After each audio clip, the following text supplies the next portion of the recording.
उस आदमी ने अपने पैर से दरवाजा कसकर बंद कर रखा था और अपने बेटे के कान कसकर ढके हुए थे। बाथरूम के बाहर एक शराबी उस पर जोर जोर से धमाका कर रहा था। यह उसकी सबसे बड़ी निराशा का क्षण था और आमतौर पर मजबूत दिखने वाला आदमी भी चुपचाप आंसू बहा रहा था। बेघर होने के कारण वे रात भर बाथरूम में ही छिप सकते थे, लेकिन आप कभी सोच भी नहीं सकते कि ऐसा आदमी जल्द ही अरबपति बन जाएगा। यह एक सच्ची कहानी है। कुछ साल पहले क्रिस भी महत्वाकांक्षाओं से भरा हुआ था। उसने अपनी सारी जमा पूंजी पैलियोडेंसिटोमीटर के एक बेड़े में लगा दी थी और वह और उसकी पत्नी एक उज्जवल भविष्य की कल्पना कर रहे थे। लेकिन हकीकत कड़वी थी। नई पीढ़ी के स्कैनर ज्यादा सटीक होने के बावजूद दोगुने महंगे थे। डॉक्टर उन्हें विलासिता की वस्तु मानते थे और उन्हें खरीदने से हिचकिचाते थे। उनका प्रचार करने के लिए क्रिस हर दिन एक स्कैनर अपने साथ रखता था, या तो अस्पताल जाते समय या अस्पताल जाते समय। उसकी निराशाजनक मासिक बिक्री मुश्किल से उसके बुनियादी खर्चे पूरे कर पाती थी। इस बार उसकी कार को कई बार रोकने के बाद पुलिस ने टो कर लिया और वह बस असहाय होकर देखता रहा, क्योंकि उसने लंबे समय से एक भी कार नहीं बेची थी। उस दिन एक लाल स्पोर्ट्स कार उसके सामने आकर रुकी और वह ईर्ष्या से उसके पास गया और 2 सवाल पूछे। तुम क्या करते हो और कैसे करते हो? मैं एक स्टॉक ब्रोकर हूँ। स्टॉक ब्रोकर बनने के लिए मुझे कॉलेज जाना पड़ा, है ना? आंकड़ों में माहिर होना और लोगों के साथ अच्छा व्यवहार करना जरूरी है। तभी से किस्मत ने करवट बदलनी शुरू कर दी और उसके दिमाग में एक विचार आया। क्रिस ने स्टॉक ब्रोकर पद के लिए इंटरव्यू देने की योजना बनाई, लेकिन उसकी पत्नी ने उसे ताना मारा, तुम अंतरिक्ष यात्री पद के लिए इंटरव्यू क्यों नहीं देते? क्रिस खुद को असहाय महसूस कर रहा था। अब उसने जो कुछ भी किया वह अपने परिवार की जिंदगी बदलने के लिए था। वह अपनी पत्नी के मौजूदा रवैये को बर्दाश्त नहीं कर पा रहा था और वह भी बेचैन थी। गुजारा चलाने के लिए उसे 2 नौकरियां करनी पड़ी। वह पहले ही 3 महीने से किराए में पिछड़ चुका था और उसे अभी भी $600 टैक्स के रूप में देने थे। रोजमर्रा की अंतहीन बहसों के बीच उनका रिश्ता धीरे धीरे तनावपूर्ण होता गया। एक आंतरिक आवेग क्रिस को वित्तीय कंपनी में वापस ले आया। दरवाजे पर लगी नौकरी की पोस्टिंग देखकर वह थोड़ा उदास और बेचैन लग रहा था। अच्छा प्रभाव छोड़ने की कोशिश में क्रिस ने एक मूर्खतापूर्ण काम किया। उसने अपना स्कैनर एक गली मोहल्ले के गायक को सुरक्षित रखने के लिए दे दिया, लेकिन जैसे ही उसे आवेदन पत्र मिला उसने देखा कि वह महिला स्कैनर लेकर भागने की तैयारी कर रही है। क्रिस जल्दी से उठा और अलविदा कहा, जिससे उसके सामने खड़ा आदमी थोड़ा उलझन में पड़ गया, लेकिन उसे इसकी कोई परवाह नहीं थी। क्रिस जल्दी से उसके पीछे दौड़ा और उस महिला का पीछा करते हुए मेट्रो स्टेशन तक पहुंचा। जैसे ही वह उसे पकड़ने वाला था, ट्रेन चल पड़ी। उपकरण का एक टुकड़ा खोना 1 महीने के खर्च के नुकसान के समान था, जिससे उसकी पहले से ही तंग आर्थिक स्थिति और भी बदतर हो गई। उस दिन उसे बस एक आवेदन पत्र मिला था। उसने यह उम्मीद नहीं की थी कि वित्तीय कंपनी हर 6 महीने में आने वाले आवेदकों में से 20 लोगों का चयन करेगी और उन 20 में से केवल 1 को ही स्वीकार किया जाएगा। इससे क्रिस, जो केवल हाई स्कूल तक पढ़ा था, थोड़ा चिंतित हो गया। साक्षात्कार के लिए क्रिस ने मानव संसाधन प्रबंधक को स्वयं आवेदन पत्र सौंपने का फैसला किया। उसने अपना परिचय विस्तार से दिया, गले मिलने की कल्पना की। हालांकि व्यस्त प्रबंधक ने उसे मौका नहीं दिया। उसने कुछ बातचीत की और चला गया। क्रिस बाहर लौटा और पिछली बार वाले चोर से टकरा गया। उसने ठान लिया था कि उसे फिर से भागने नहीं देगा। वह बस के साथ भागने के लिए दौड़ा और उपकरण वापस ले आया। जब उसकी पत्नी ने उसे 2 उपकरणों के साथ देखा तो उसकी आंखों में निराशा भर गई। आज उनके बेटे का जन्मदिन था, लेकिन उनकी पत्नी व्यस्त थी। अब कोई बात नहीं थी। उन्होंने सुलह करने की कोशिश की, उसे बताया कि सब ठीक हो जाएगा। तुमने पहले भी कहा था जब मैं गर्भवती हुई थी तो सब ठीक हो जाएगा, तो अब तुम्हें मुझ पर भरोसा नहीं है। मुझे परवाह नहीं। अपनी पत्नी के जाने के बाद क्रिस अपने बेटे के तोहफे से खेलता रहा। 1981 में मॉडल की नई शादी हुई थी और वह एक तोहफा बन गया। एक गणित के प्रोफेसर को उसे ठीक करने में 30 मिनट लग गए। शायद क्रिस तोहफा था। सफलता से बस एक कदम दूर, यानी मॉडल उसकी किस्मत का मोड़ बन गया। उस दिन क्रिस हमेशा की तरह वित्तीय कंपनी के फ्लोर पर आया, खुद का प्रचार करने के लिए। मेजबान को फिर से रोकने के लिए तैयार। यह 1 महीने में उसका 10वां मौका था, लेकिन मेजबान अभी भी ग्राहकों से मिलने में व्यस्त था। क्रिस ने झूठ बोला कि वह उसी रास्ते पर है, इसलिए वह उसके साथ कार में बैठ गया। वह अपना परिचय देता रहा, लेकिन मेजबान का ध्यान हमेशा मॉडल पर ही रहा। क्रिस ने मौके का फायदा उठाया और कहा कि वह इसे बहाल कर सकता है। मेजबान की हैरान निगाहों के सामने उसने सिद्धांत समझाते हुए इसे बहाल कर दिया। उसने जल्द ही एक तरफ को बहाल कर दिया, फिर दूसरी तरफ को। आखिरकार जब वह मंजिल पर पहुंचा तो मॉडल बहाल हो चुका था। क्रिस का दिल भी शांत हो गया। यह पहली बार था जब उसने मेजबान के मुश्किल से समझ आने वाले मॉडल का नतीजा पूरा किया था। उसे अपने सामने खड़े काले आदमी में भी दिलचस्पी हो गई। जब वह कार से बाहर निकला तब भी वह उसमें डूबा हुआ था।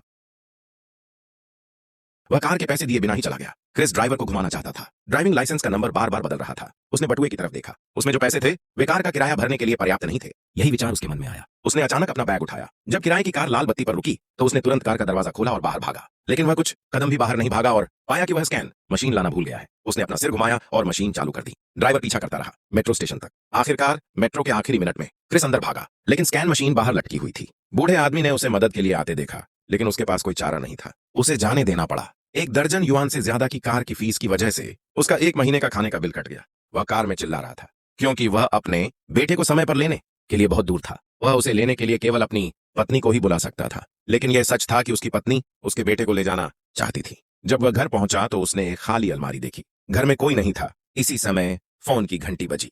उसने सोचा कि उसकी पत्नी फोन कर रही है। अप्रत्याशित रूप से मैनेजर ने उसे इंटरव्यू के बारे में बताया। क्रिस को इंटरव्यू का मौका मिल गया। अगले दिन, क्योंकि उसे डर था कि उसका बेटा ले जाया जाएगा, वह उसे लेने किंडरगार्टन जल्दी आ गया। रात के खाने के समय मकान मालिक किराया मांगने आया और उसे कल घर से निकलने के लिए कहा। क्रिस ने बार बार पूछा और मकान मालिक से दीवार साफ करने में मदद करने का प्रस्ताव रखा।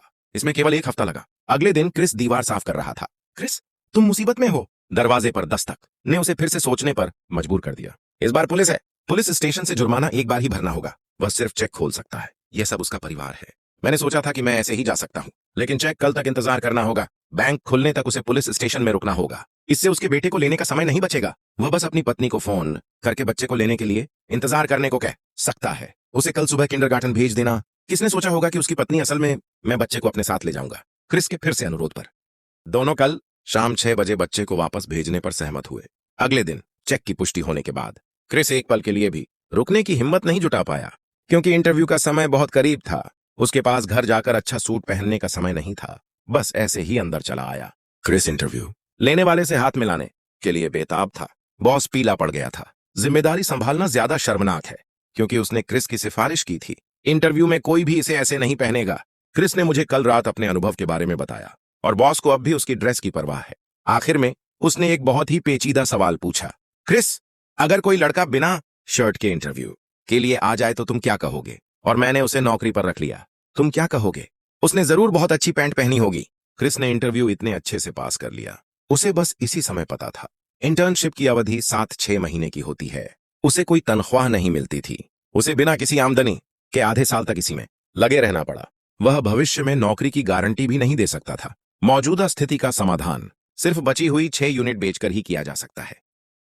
उसने उस 5% संभावना पर दांव लगाने के लिए अपना सब कुछ दांव पर लगा दिया। वह घर लौटा और क्रिस, तुम बेकार हो शब्दों पर रंग भर दिया। यह उसके दृढ़ संकल्प का संकेत था। उस शाम उसकी पत्नी ने अपना वादा निभाया और अपने बेटे को घर ले आई, लेकिन वह सचमुच जा रहा था।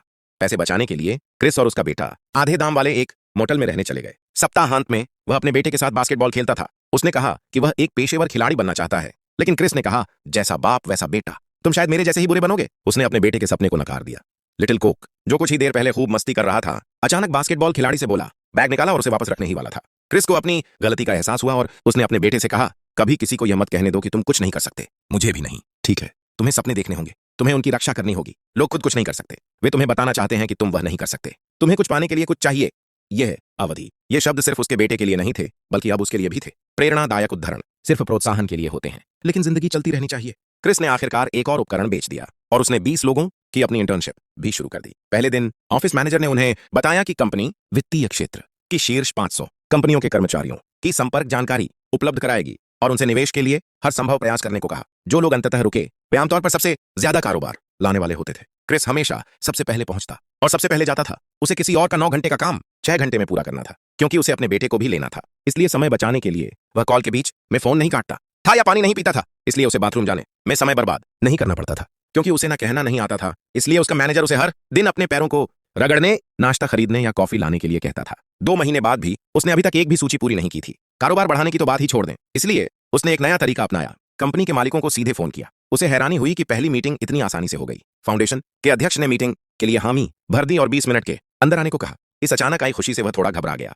क्रिस जल्दी से नीचे गया। वही मैनेजर फिर से गाड़ी पार्क करने के लिए कह रहा था। कार का दरवाजा लॉक खराब था। जब तक क्रिस दरवाजा खोल पाया तब तक गाड़ी चोरी हो चुकी थी। उसे दूसरी जगह जाना था, लेकिन वह फिर से ट्रैफिक में फंस गया। आखिरकार उसने अपने आगे वाली कार के निशान पार करने का इंतजार किया और फिर अंदर घुस गया। समय बचाने के लिए उसने टोल टैक्स नहीं चुकाया और फाउंडेशन की तरफ दौड़ा। वहां पहुंचने पर उसे बताया गया कि अध्यक्ष पहले ही जा चुके हैं। उसका मौका हाथ से निकल गया था। उसे गाड़ी वापस लेने वापस जाना पड़ा। जैसे ही वह दरवाजा खोलने वाला था, उसे पता चला कि उसे टिकट मिल गया। पहले से ही मुश्किल जिंदगी और भी मुश्किल हो गई, लेकिन उन्होंने हार नहीं मानी। सप्ताहांत में वह अपने बेटे को राष्ट्रपति के घर ले जाते थे, इस उम्मीद में कि फिर से मिलने का मौका मिलेगा। उन्होंने दरवाजे की घंटी बजाई और राष्ट्रपति ने खुद दरवाजा खोला। क्रिस ने विनम्रता से अपना परिचय दिया और अपॉइंटमेंट न मिलने के लिए माफी मांगी। हैरानी की बात यह थी कि राष्ट्रपति ने इसे गंभीरता से नहीं लिया और उन्हें साथ में मैच देखने के लिए आमंत्रित भी किया। क्रिस ने खुशी खुशी स्वीकार कर लिया, यह मानते हुए कि यह उच्च वर्ग से जुड़ने का एक मौका है। राष्ट्रपति के बगल में खड़े होकर उन्होंने अपना परिचय दिया और एक जीवंत बातचीत शुरू कर दी। जैसे ही मैच खत्म होने वाला था, क्रिस ने एक बार फिर मौका पाने की कोशिश की और अपनी कंपनी की संपत्ति प्रबंधन क्षमताओं को राष्ट्रपति के सामने ईमानदारी से पेश किया। जाहिर है वह असफल रहे। राष्ट्रपति ने कहा कि वह अपनी संपत्ति वित्तीय दुनिया में किसी नए व्यक्ति को नहीं सौंपेंगे, या कम से कम निकट भविष्य में तो नहीं। हालांकि उन्हें अस्वीकार कर दिया गया था, क्रिस ने महत्वपूर्ण संपर्क बनाए। मैच के बाद उन्होंने उच्च वर्ग के लोगों से कई बिजनेस कार्ड इकट्ठा किए। 4 महीने शांति से बीत गए। क्रिस ने अपना सारा सामान बेच दिया। जब उसे लगा कि अब वह बाकी 2 महीने आसानी से काट लेगा, तभी एक पत्र ने सारी उलझने तोड़ दी। सरकार ने उसके खाते से $600 का टैक्स जबरदस्ती काट लिया था, जिससे वह फिर से दिवालिया हो गया और उसके पास सिर्फ $20 बचे। मकान मालिक उस पर किराए के लिए लगातार दबाव बना रहा था। एक दिन जब वह अपने बेटे को पार्क घुमाने ले जा रहा था, जिंदगी ने उसे एक करारा झटका दिया। उसकी इस हालत ने उसे कुछ हद तक विचलित कर दिया था। ऊपर देखा तो उसने एक बेघर आदमी को एक उपकरण ले जाते देखा। शायद यही वह उपकरण था जो उसने मेट्रो स्टेशन पर खो दिया था। क्रिस दौड़कर उसके पास गया, उसे रोका और उपकरण वापस ले आया। कार में वह गंदे दाग पहुंचता रहा क्योंकि यही अगले 2 महीनों का खर्चा था।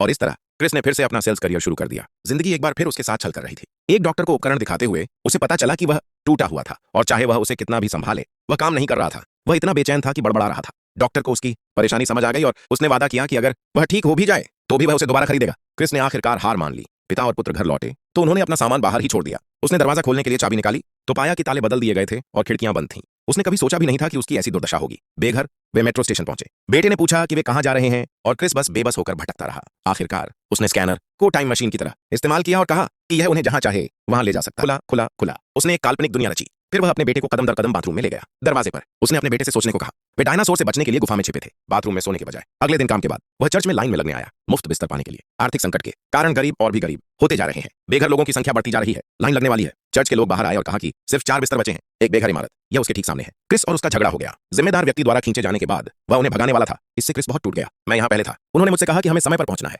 मैं समय पर पहुंच गया। मैं लाइन में था। मैं काम से आया था। मैं अपने बेटे को लेकर आया। मैं समय पर पहुंच गया। हम समय पर पहुंच गए। सौभाग्य से दूसरी तरफ वाले चाचा ने उसकी मदद की, जिससे उन्हें रात में सोने की जगह मिल गई। उसने अपने बेटे को सुला दिया और क्रिस बाहर आया। स्कैन खोला और टूटे हुए हिस्से ढूंढ निकाले। फिर यू गुआंग ने परीक्षा की तैयारी की। उस दिन से वह रोज अपना सामान कंपनी ले जाता। काम से छुट्टी मिलते ही वह अपने बेटे को बिस्तर के लिए लाइन में खड़ा करने के लिए बस्ता खींच लेता। आखिरकार सैद्धांतिक परीक्षा का दिन आ गया। हालांकि समय कम होता जा रहा था, क्रिस हमेशा की तरह वैसा ही था। परीक्षा के बाद वह सीधे पढ़ाने के बाद बाहर चला गया। वह बाहर आया और बॉस से टकरा गया। वह क्रिस से पैसे उधार लेने के लिए पैसे लाना भूल गया। अपने बटुए में नकदी देखकर वह हिचकिचाया। आखिरकार उसने बॉस से 5 युआन उधार ले ही लिए और जिंदगी हमेशा अस्त व्यस्त रहती है। रात में बिस्तर की लाइन नहीं लगी थी। क्रिस ने सबवे का टिकट खरीदा। वह सड़क पर अपना खून बेच रहा था। उसने 24 युआन बदले। स्कैन मशीन के पुर्जे खरीदने के लिए उसने 8 युआन खर्च किए। आज का दिन भी भाग्यशाली रहा। उन्होंने एक बिस्तर लगाया। क्रिस टूटे हुए पुर्जे बदलने के लिए कोने में आया, लेकिन उसे नहीं पता था कि वह इसका इस्तेमाल कर पाएगा या नहीं। बटन दबाओ। रोशनी पूरे कमरे को रोशन कर देती है। यह उसके व्यथित हृदय को भी रोशन कर देती है। डॉक्टर ने अपना वादा निभाया। स्कैन मशीन खरीदी। इसका मतलब यह भी है कि उन्होंने आधिकारिक तौर पर अपनी पिछली जिंदगी को अलविदा कह दिया। वे उस रात एक होटल में रुके थे। बिस्तर वहीं था और बाप बेटे हमेशा साथ रहते थे। 6 महीने की इंटर्नशिप का आखिरी दिन। फाउंडेशन के अध्यक्ष का नेटवर्क। आखिरकार उन्हें 31 व्यावसायिक ऑर्डर मिले। उन्होंने उन लोगों का शुक्रिया अदा करने के लिए फोन किया जिन्होंने उनका साथ दिया। इस बार मैनेजर ने उन्हें जाने के लिए कहा। उन्हें पता था कि नतीजा पहले ही आ चुका है। उनकी पत्नी ने एक बार उनसे पूछा था, एक सेल्समैन से एक इंटर्न, क्या आपको नहीं लगता कि यह एक कदम पीछे है? और अब उन्हें जवाब देने में सक्षम होना चाहिए। तारादा, आज एक शर्ट पहनो। तुम्हें पता है आखिरी दिन है और सब कुछ। अच्छा, शुक्रिया, हम इसकी सराहना करते हैं। लेकिन कल एक शर्ट पहनना, ठीक है? क्योंकि कल तुम्हारा पहला दिन होगा। अगर तुम यहां एक ब्रोकर के रूप में काम करना चाहोगे, क्या तुम ऐसा चाहोगे क्रिस? हम इससे ज्यादा खुश नहीं हो सकते। तो स्वागत है।